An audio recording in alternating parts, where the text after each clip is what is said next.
It's become a regular event.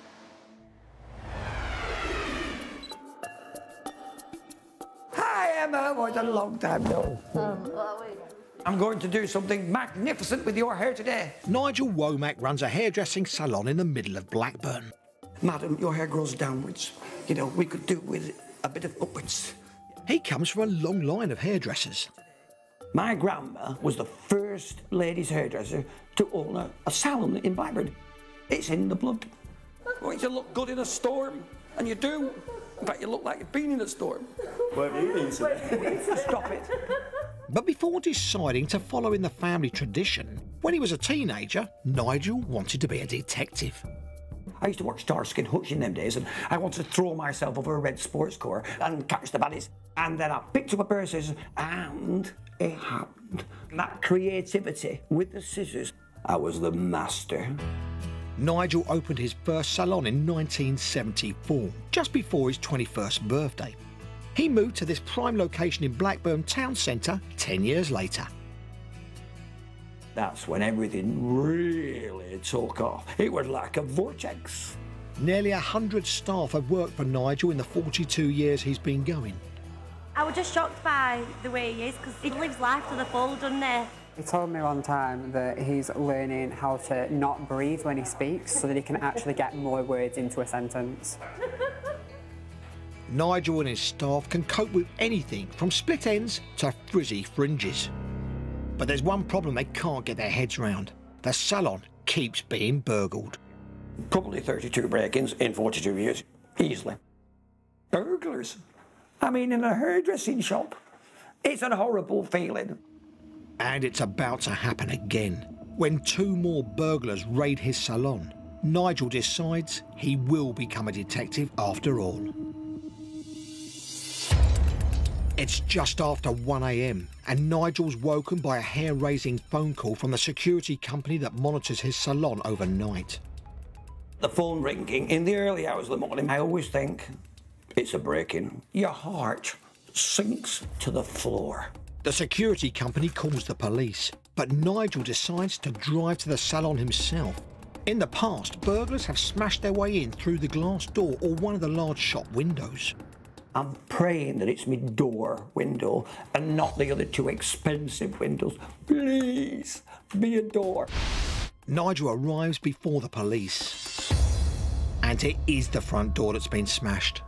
I can see it shattering and the hole, and it's big enough for somebody to get in. I mean, they could still be there. The blood's rushing, because anything can happen. I mean, you could get jumped on, couldn't you? With little regard for his own safety, Nigel turns detective and goes inside to investigate. I'm looking around for the guy. Maybe they're in the toilets. Maybe they're hiding upstairs. You can see the brick that they've used, big, massive brick. Nigel picks up the brick for protection and continues to comb the salon for evidence. Go in the toilets, they could be hiding in there. Go in the back room. Behind the counter.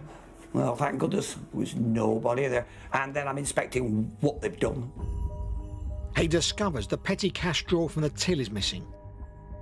Some bottles of expensive caviar shampoo have also been taken.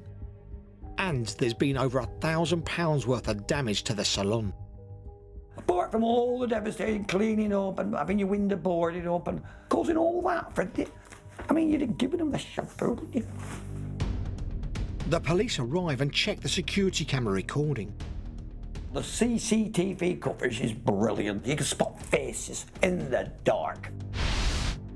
At 1:10 in the morning, two men arrive at the front of the salon.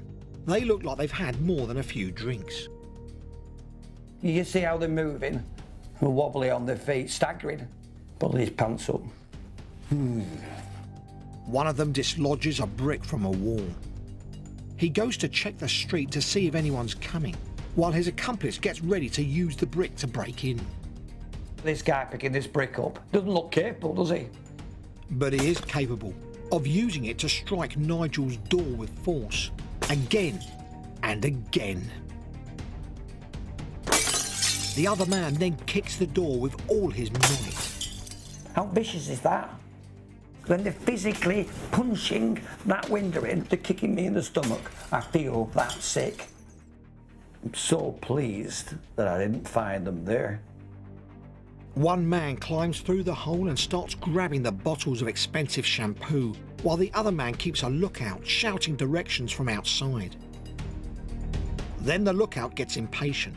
Maybe he's a little more sober, so he goes through the hole himself and runs round the counter to the till. He snatches the note and the tray of loose change. Both men then run away. Watching the recording has been upsetting for Nigel, but the police have some good news. We know that guy straight away. We know that guy straight away. And they take a copy of it and they're going, these guys, they recognise them, and all they have to do is go and pick them up. Nigel's delighted and sets about clearing up his salon so his customers aren't disappointed when they turn up for their appointments the next day. People need their hair doing. Nobody's going to stop me.